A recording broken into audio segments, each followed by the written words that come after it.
You know, I was just reflecting on that play. That play is a children's play, but it has a lot of lessons that you can take from it as an adult in life. The story of Cinderella. I'm telling you, peeps, if you haven't seen or read that play in a while, dog, bring that ball. That dog lazy. He likes you to fetch instead of him. Bring me that ball. He's a lazy dog. But the story of Cinderella has a lot of meaning. Did you know cinders are ashes?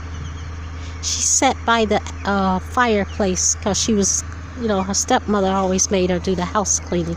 So she would clean and sit by the fireplace. So the ashes, when you're covered in ashes, that's like sin. And even her name, Cinderella. Sin. She was covered. Her real name was Ella, but her stepmother called her Cinderella. Look at the fish jumping out of it. Because she would clean the cinder, clean the ashes. So she's covered in ashes. That's a sign of sin, of lost, of like orphan, dirty. So the king or the prince in the story, to me, is like Christ coming back for his bride, which is the church, which is Cinderella. And he rescued her from that life, which was the life she had in sin. And I think the wicked stepmother is like the devil or the world. And then she had, in this story, at least the play I saw, she had one good sister and one evil sister, or one sister would mock her. So those are like the things in your life. You have the good side of you and the bad side, the help mates in your life. You have good friends, bad friends, things that lead you. And I'm telling you, that story had a lot of meaning behind it besides the entertainment. So that was one of the best plays I have seen in a long time, my peeps. I just cannot get over how nice and good that play was. And so when she had the wedding feast at the end, in Revelation it says, there shall be, when Jesus comes, and there's going to be a great feast, and he's going to invite all the saints and all the people who are with him. We should be amongst those saints, those people that are invited to the bridegroom's wedding feast. Meaning he's taking us in to his family. So it's a lot. In the end of the story, they had the wedding, and then she was being chased. Like Jesus, like she was invited in before she was dressed as a bride, really, but we say a princess. But he didn't know her as who she really was. So, in a sense, the church today, they are not really the church that's going to be when Jesus comes. He's preparing them. They're sort of like, I wouldn't say a fake bride, but they're dressed. Look how beautiful people. Oh my gosh. Look how beautiful this is. I don't see any dolphins today, so hopefully there are no alligators in the water. Look at this.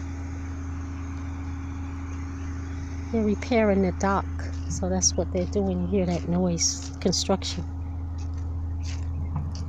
But oh yes, I enjoyed that play so well. I wish they would extend it.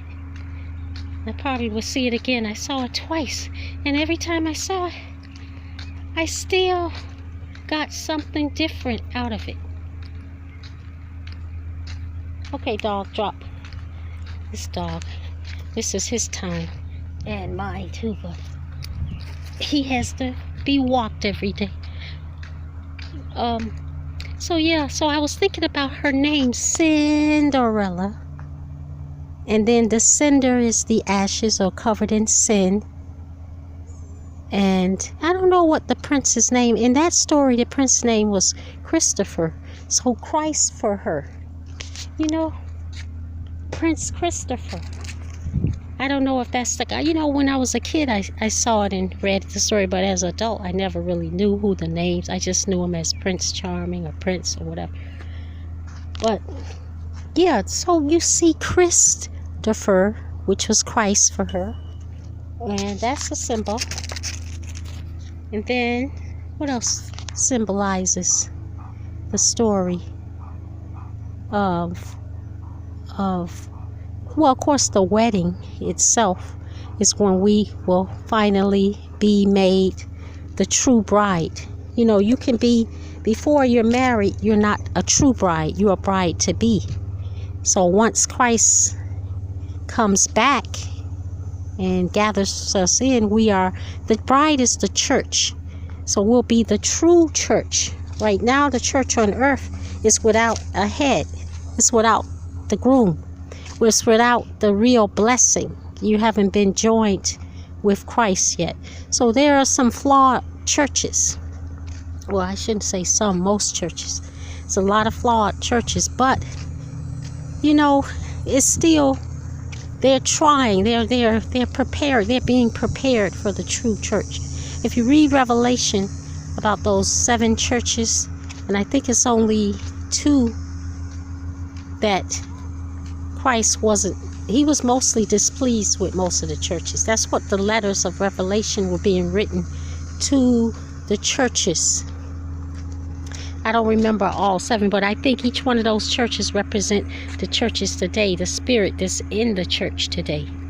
So some of the churches were busy doing other things. Some had fallen away totally into a doctrine of men, and they weren't faithful to, they weren't being faithful to Christ. They, you know, like churches, some churches are today, they're there for entertainment, money, but the people's souls aren't being changed.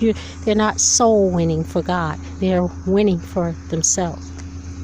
So I just wanted to give you a little bit of wisdom, knowledge of the word, and how you can institute it or integrate it into anything. Like if you go see a play or a movie, look for something that will remind you of the things that are to come in the new kingdom of Christ. Just like your life. Look at the things in your life. You're blessed with, everybody is blessed with something. Jesus, I believe, he puts a sign in everybody's life to remind them of him. If you look for it every day, there's something you do, or somebody says something to you, or something. I just believe he puts little nuggets. Look at that fish. Look at those fish. If I had a rod, my dinner would be made. I see a school of fish, you guys. I'm not sure if I would eat out of this water, though. I'm not sure about that. Because the space shuttle thing is right across there. Who knows, that chemicals could be going into this water. But the fish aren't dead and they're jumping, so it must be healthy water. Look at this dog. Why won't he let me watch this dog? I'm telling you people, dogs take time. They won't let you sit down. This dog will actually try to rush me. This morning he's trying to rush me. Stop it, dog. Don't come back over here. Sit down. Down. See, he's a bad dog. He tries to take my time. No, a dog will try to take your time. You got to put them in line. But anyway, I don't let a dog rush me. If people don't rush me, if my job don't rush me, how can a dog? He'll try to rush you. Stay. And he's bad. Look at him. It's like, sit down. See? Now, as soon as I turn, he'll get back up again. That's called a hard-headed dog. Anyway, that's all for today, people. Have a nice one.